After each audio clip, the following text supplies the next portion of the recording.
എല്ലാവർക്കും ഒരിക്കൽ കൂടി ബെസ്റ്റ് യൂട്യൂബ് ചാനലിലേക്ക് സ്വാഗതം.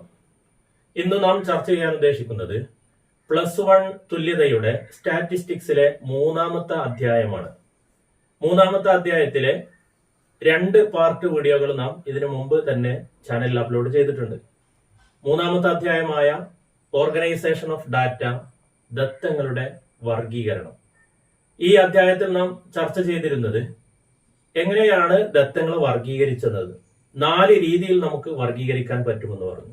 അതിനുശേഷം നമ്മൾ ചരങ്ങളെ ഡിസ്ക്രീറ്റ് സീരീസ്, കണ്ടിന്യൂസ് സീരീസ് ഇങ്ങനെ 2 ആയിട്ട് നാം തരംതിരിച്ചു കഴിഞ്ഞു. അതിനുശേഷം നാം ദത്തങ്ങളെ എങ്ങനെയൊക്കെ ക്രമീകരിക്കാം എന്നുള്ളതിൽ ഡിസ്ക്രീറ്റ് സീരീസ് എങ്ങനെ നമുക്ക് ഫ്രീക്വൻസി അറേ ആയിട്ട് നമുക്ക് അറേഞ്ച് ചെയ്യാൻ പറ്റുമെന്ന് പഠിച്ചു. അതിനുശേഷം നമുക്ക് ഫ്രീക്വൻസി ഡിസ്ട്രിബ്യൂഷൻ എങ്ങനെയാണ് ചെയ്യേണ്ടതെന്ന് പഠിച്ചു. ഇങ്ങനെ ചെയ്തതിന് ശേഷം നമ്മൾ ഫ്രീക്വൻസി ഡിസ്ട്രിബ്യൂഷനിൽ നമ്മൾ ഇതിന്റെ ലോവർ ലിമിറ്റ്, അതുപോലെ അപ്പർ ലിമിറ്റ്, അതുപോലെ തന്നെ ക്ലാസ് ഇന്റർവെല്, മിഡ് പോയിന്റ്, ഈ കാര്യങ്ങളൊക്കെ നാം ചർച്ച ചെയ്ത് കഴിഞ്ഞു. ഇനി നമുക്ക് പറയാനുള്ളത് പ്രധാനമായിട്ടും തുല്യമല്ലാത്ത ക്ലാസ്സുകളോട് കൂടിയ ഒരു വിതരണത്തെ കുറിച്ചാണ്. തുല്യമല്ലാത്ത ക്ലാസ്സുകളോട് കൂടിയ വിതരണം, അതിനൊരു ഉദാഹരണമാണ് ഞാൻ ബോർഡ് കൊടുത്തിട്ടുള്ളത്. അവിടെ നോക്കാം, നമുക്ക് ഈ ഒരു ശ്രേണിയെ നമ്മൾ ക്രമീകരിച്ചപ്പോ ഇവിടെ നോക്കൂ, 10, 20, 20, 30, 30, 40 ഇങ്ങനെ സംഖ്യകൾ നമ്മൾ ക്രമീകരിച്ചു. ഇവിടെ ക്ലാസ് ഇന്റർവെൽ എന്ന് പറയുന്നത് 10 ആണ്.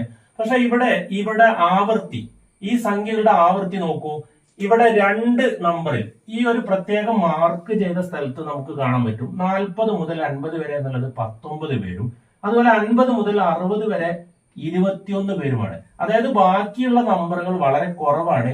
ഈ 2 ക്ലാസുകളിൽ മാത്രമാണ് മുഴുവൻ സംഖ്യകളും കേന്ദ്രീകരിച്ചിട്ടുള്ളത്. അതുകൊണ്ട് തന്നെ ഇത്തരത്തിലുള്ള ക്ലാസുകളെ അല്ലെങ്കിൽ ഈ ഫ്രീക്വൻസി ഡിസ്ട്രിബ്യൂഷനെ നമുക്ക് തുല്യമല്ലാത്ത ക്ലാസുകളോട് കൂടിയ ആവൃത്തി വിതരണം എന്ന് പറയാം. അതുകൊണ്ട് തന്നെ ഇവിടെ നമുക്ക് കണക്കുകൾ ചെയ്യുമ്പോൾ അല്ലെങ്കിൽ തുടർന്നുള്ള ക്രിയകൾ ചെയ്യുമ്പോൾ ഒരു അപക്വമായ, അതായത് വിവേകപൂർണമല്ലാത്ത ഒരു ആൻസർ ആയിരിക്കും നമുക്ക് കിട്ടുക.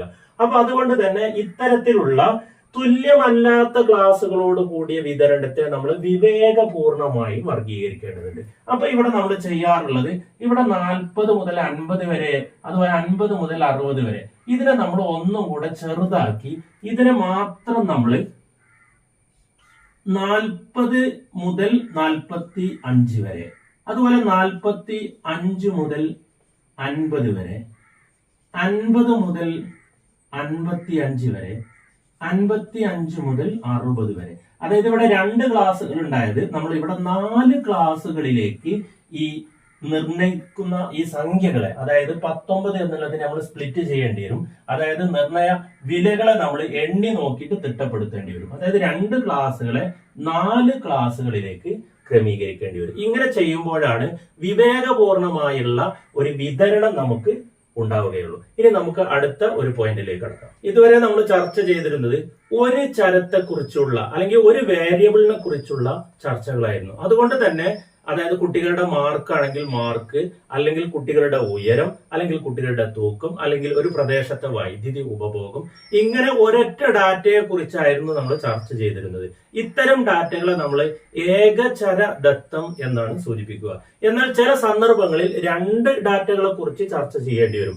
ഇനി നമുക്ക് ചർച്ച ചെയ്യാനുള്ളത് 2 തരത്തിലുള്ള ഡാറ്റകളാണെങ്കിൽ അതിനെ നമ്മൾ പറയുന്നത് ദ്വിചര ആവൃത്തി വിതരണം, അതായത് ബൈവേരിയേറ്റ് ഫ്രീക്വൻസി ഡിസ്ട്രിബ്യൂഷൻ എന്നാണ് പറയാറുള്ളത്. അതായത് കുട്ടികളുടെ മാർക്കും കുട്ടികളുടെ തൂക്കവും, അല്ലെങ്കിൽ കുട്ടികളുടെ ഉയരവും കുട്ടികളുടെ തൂക്കവും, 2 കാര്യങ്ങളെ കുറിച്ചാണ് നമ്മൾ ചർച്ച ചെയ്യുന്നതെങ്കിൽ ബൈവേരിയേറ്റ് ഫ്രീക്വൻസി ഡിസ്ട്രിബ്യൂഷൻ, ദ്വിവിചരണ ദത്തം എന്ന് പറയാറുണ്ട്. അപ്പൊ 2 ചരങ്ങളെ കുറിച്ചാണെങ്കിൽ ഇനി നമുക്ക് ഈ അധ്യായത്തിലെ എല്ലാ പോയിന്റുകളും നമ്മൾ ചർച്ച ചെയ്ത് കഴിഞ്ഞു. ഇനി നമുക്ക് ഈ അധ്യായത്തിലെ വളരെ പ്രധാനപ്പെട്ട ചോദ്യങ്ങളിലേക്ക് കടക്കാം. 1, ഒറ്റപ്പെട്ടതിനെ കണ്ടെത്തി ന്യായീകരിക്കുക. ഇതിൽ 3 ക്വസ്റ്റ്യൻസ് ആണുള്ളത്. അതിൽ ക്വസ്റ്റ്യൻ എ, സൗന്ദര്യം, ബുദ്ധി, പണം, മനോഭാവം. ഇതിന്റെ ഉത്തരം പണം എന്നുള്ളതാണ്. കാരണം മറ്റുള്ളതെല്ലാം കൃത്യമായി അളക്കാൻ കഴിയില്ല. ഈ പണം എന്നുള്ളത് കൃത്യമായിട്ട് അളക്കാൻ കഴിയും. അതായത് ഇത് ക്വാണ്ടിറ്റേറ്റീവ് ഡാറ്റയാണ്. രണ്ടാമത്തെ ചോദ്യം, ദേശീയ വരുമാനം, ദൂരം, കുട്ടികളുടെ എണ്ണം, ആഗ്രഹം. ഇതിൽ ഉത്തരം ആഗ്രഹം എന്നുള്ളതാണ്. കാരണം 3 അളവുകളും നമുക്ക് കൃത്യമായിട്ട് അളക്കാൻ പറ്റും. ഈ ആഗ്രഹം എന്നുള്ളത് ക്വാളിറ്റേറ്റീവ് ആണ്, അതായത് ഗുണാത്മക ഡാറ്റയാണ്. ഇനി സി നോക്കാം. മാർക്ക്, ഭാരം, ഉയരം, ക്ലാസ് മുറികളുടെ എണ്ണം. ഇത് 4 നമുക്ക് കൃത്യമായിട്ട് അളക്കാൻ പറ്റും. പക്ഷെ ഇവിടെ ശ്രദ്ധിക്കേണ്ടത് ഇത് കണ്ടിന്യൂസ് ആണോ ഡിസ്ക്രീറ്റ് ആണോ, അതായത് സന്തതമാണോ അസന്തതമാണോ, ഇതാണ് 3ാമത്തെ പോയിന്റിൽ ശ്രദ്ധിക്കേണ്ടത്. ഇവിടെ മാർക്ക് കൃത്യമായിട്ടുള്ള അളവുണ്ടെങ്കിലും ചിലപ്പോൾ പോയിന്റ് സംഖ്യകൾ വരാൻ സാധ്യതയുണ്ട്. ഭാരം അളക്കുമ്പോഴും പോയിന്റ് സംഖ്യകൾ വരാൻ സാധ്യതയുണ്ട്. ഉയരം അളക്കുമ്പോഴും പോയിന്റ് വരാൻ സാധ്യതയുണ്ട്. അപ്പൊ ഈ 3 അളവുകളും കണ്ടിന്യൂസ് ആണ്, അതായത് സന്തത ചരമാണ്. ഇവിടെ ഉത്തരം ക്ലാസ് മുറികളുടെ എണ്ണം, അതായത് ഡിസ്ക്രീറ്റ് വാല്യൂ ആണ്, അതായത് അസന്തത ചരമാണ്. അപ്പോൾ 4ാമത്താണ് ഇതിൽ ഉത്തരമുള്ളത്. ഇനി അടുത്ത ചോദ്യത്തിലേക്ക് കടക്കാം. നമുക്ക് താഴെ തന്നിരിക്കുന്നവയെ അസന്തത ചരമെന്നും സന്തത ചരമെന്നും തരംതിരിക്കുക. നമ്മൾ നേരത്തെ പറഞ്ഞു, സന്തത ചരം എന്ന് പറഞ്ഞാൽ എല്ലാ അളവുകളെയും ഉൾക്കൊള്ളാൻ പറ്റുന്നതാണ്. അസന്തതം എന്ന് പറയുന്നത് കൃത്യമായ ഒരളവിനെ മാത്രം സൂചിപ്പിക്കുന്നു എന്നുള്ളതാണ്. അപ്പൊ ഇവിടെ നോക്കാം. 1ാമത്തേല് നിങ്ങളുടെ വീട്ടിൽ നിന്നും സ്കൂൾ വരെയുള്ള ദൂരം. സ്കൂളിലേക്കുള്ള ദൂരം അളക്കുമ്പോൾ നമുക്കറിയാം പോയിന്റ് സംഖ്യകൾ വരാൻ സാധ്യതയുണ്ട്. അതുകൊണ്ട് തന്നെ അത് കണ്ടിന്യൂസ് വാല്യൂ ആണ്, അതായത് സന്തത ചരമാണ്. ബി നോക്കാം. സ്കൂളിലെ അധ്യാപകരുടെ എണ്ണം, അത് കൃത്യമായിരിക്കും, അത് ഡിസ്ക്രീറ്റ് വാല്യൂ ആണ്, അസന്തത ചരമാണ്. 3ാമത്തത് ക്ലാസ്സിലെ കുട്ടികളുടെ ഭാരം. കുട്ടികളുടെ ഭാരം നമുക്കറിയാം പോയിന്റ് സംഖ്യകൾ വരാൻ സാധ്യതയുണ്ട്, അത് കണ്ടിന്യൂസ് ആണ്, അതായത് സന്തത ചരമാണ്. 4ാമത്തത് സ്കൂൾ ലൈബ്രറിയിലെ പുസ്തകങ്ങളുടെ എണ്ണം. പുസ്തകങ്ങളുടെ എണ്ണം എപ്പോഴും കൃത്യമായ ഒരളവായിരിക്കും, അതുകൊണ്ട് തന്നെ അത് ഡിസ്ക്രീറ്റ് വാല്യൂ ആണ്, അതായത് അസന്തത ചരമാണ്. ഓക്കെ, ഇനി നമുക്ക് അടുത്ത ചോദ്യത്തിലേക്ക് കടക്കാം. താഴെ തന്നിരിക്കുന്ന അസംസ്കൃത ദത്തം ഉപയോഗിച്ച് ആവൃത്തി അണി നിർമ്മിക്കുക. നമുക്കറിയാം ആവൃത്തി അണി എങ്ങനെയാണ് നിർമ്മിക്കേണ്ടത് എന്നുള്ളത്. 3 കോളങ്ങളാണ് നമ്മൾ വരക്കുക. അതിനുശേഷം അതിനെ നമ്മൾ വീണ്ടും ചെറുതാക്കി 2 കോളങ്ങളിലേക്ക് നമ്മൾ ക്രമീകരിക്കും. ആദ്യം നമുക്ക് 3 കോളങ്ങൾ വരക്കാം. ഇത് നിങ്ങൾ പരീക്ഷയ്ക്ക് വരുമ്പോൾ സ്കെയില് ഉപയോഗിച്ച് തന്നെ വരക്കണം. അപ്പൊ 1ാമത്തതിൽ നമ്മൾ ചരങ്ങൾ എന്ന് കൊടുക്കുന്നു. 2ാമത്തേല് ടാലി അടയാളം. 3ാമത്തേല് ആവൃത്തി. ടെക്സ്റ്റ് ബുക്കിലുള്ള ചോദ്യം തന്നെയാണ്. അപ്പൊ ഇവിടെ നോക്കാം. ഇവിടെ കുറെ സംഖ്യകളുണ്ട്. ഇതിൽ ഏറ്റവും ചെറിയ സംഖ്യയാണ് നമ്മൾ ആദ്യം എഴുതേണ്ടത്. ഇതിൽ ഏറ്റവും ചെറിയ സംഖ്യ 10 ആണ്. 10. പിന്നെ നമുക്ക് 11, 12, 13, 14, 15, 16, 17, 18, 19 ഇങ്ങനെ സംഖ്യകൾ കൃത്യമായിട്ട് എഴുതുക. ഇനി ഇതിൽ ഏതെങ്കിലും സംഖ്യകൾ ഇല്ല എങ്കിൽ അതിനെ നമുക്ക് ഒഴിവാക്കാം. അപ്പൊ ആദ്യം ഇവിടെ ഏറ്റവും ഫസ്റ്റിലുള്ള സംഖ്യ 18 ആണ്. അപ്പൊ 18ന്റെ നേരെ നമുക്ക് 1 എന്ന് മാർക്ക് ചെയ്യാം. അടുത്തത് 12 ആണ്. 12ന്റെ നേരെ 1 മാർക്ക് ചെയ്യാം. അടുത്ത 10 ആണ്. 10ന്റെ നേരെ 1 മാർക്ക് ചെയ്യാം. പിന്നെ 17 ആണ്. 17ന്റെ നേരെ 1 മാർക്ക് ചെയ്യാം.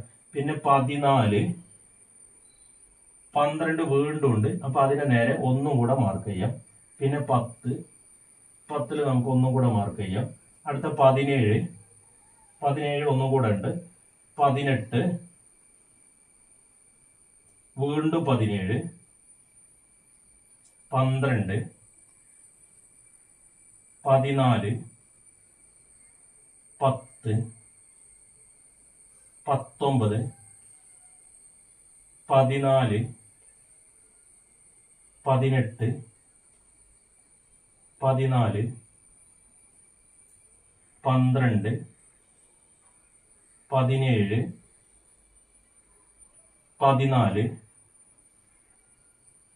14, 19,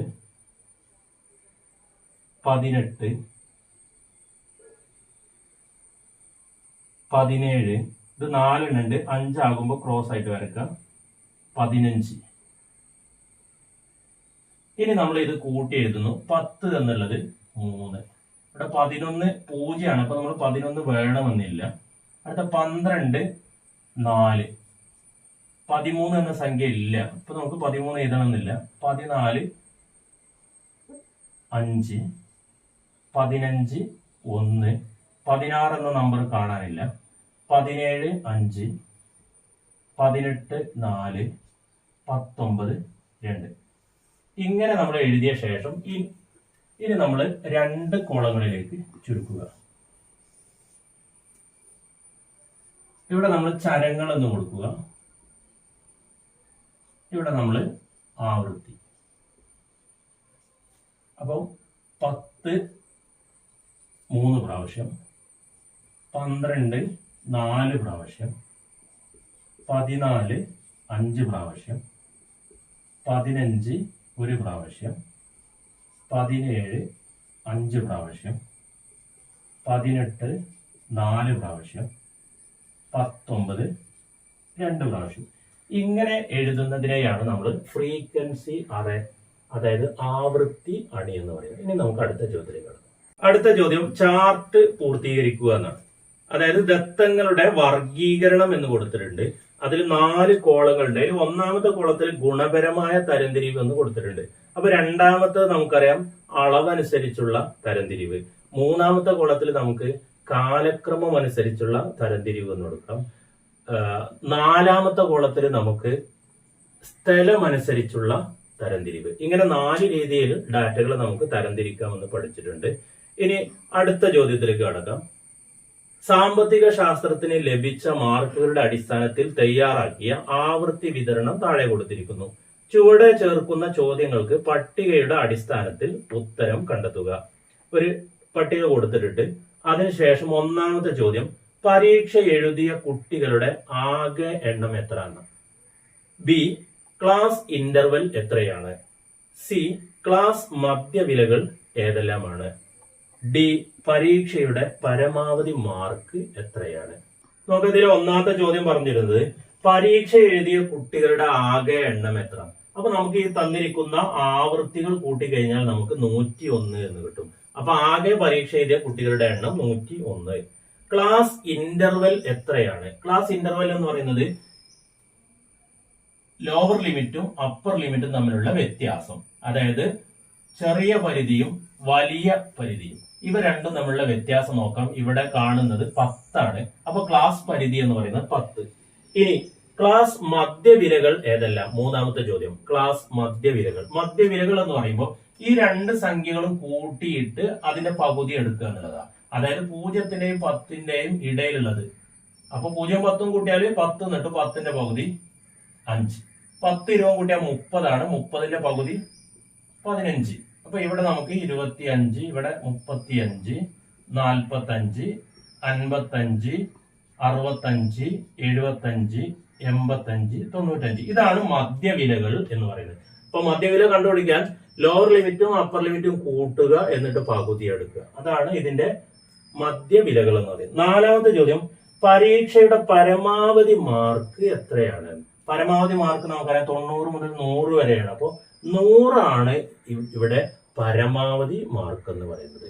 ഓക്കെ, 4 ചോദ്യങ്ങളും കഴിഞ്ഞു. ഇനി നമുക്ക് അടുത്ത ചോദ്യത്തിലേക്ക് കടക്കാം. ആറാമത്തെ ചോദ്യം, ക്ലാസ് ഇന്റർവെൽ 10 വരത്തക്ക വിധത്തിൽ താഴെ തന്നിരിക്കുന്ന ദത്തങ്ങളുടെ ആവൃത്തി വിതരണം നിർമ്മിക്കുക. ഇവിടെ കുറെ സംഖ്യകൾ തന്നിട്ടുണ്ട്. ഈ സംഖ്യകൾ ഉപയോഗിച്ച് നമുക്ക് ഇവിടെ ആവൃത്തി വിതരണം വരയ്ക്കേണ്ടതുണ്ട്. ഇതിന്റെ ക്ലാസ് ഇന്റർവെൽ എന്ന് പറയുന്നത് 10 ആണ്.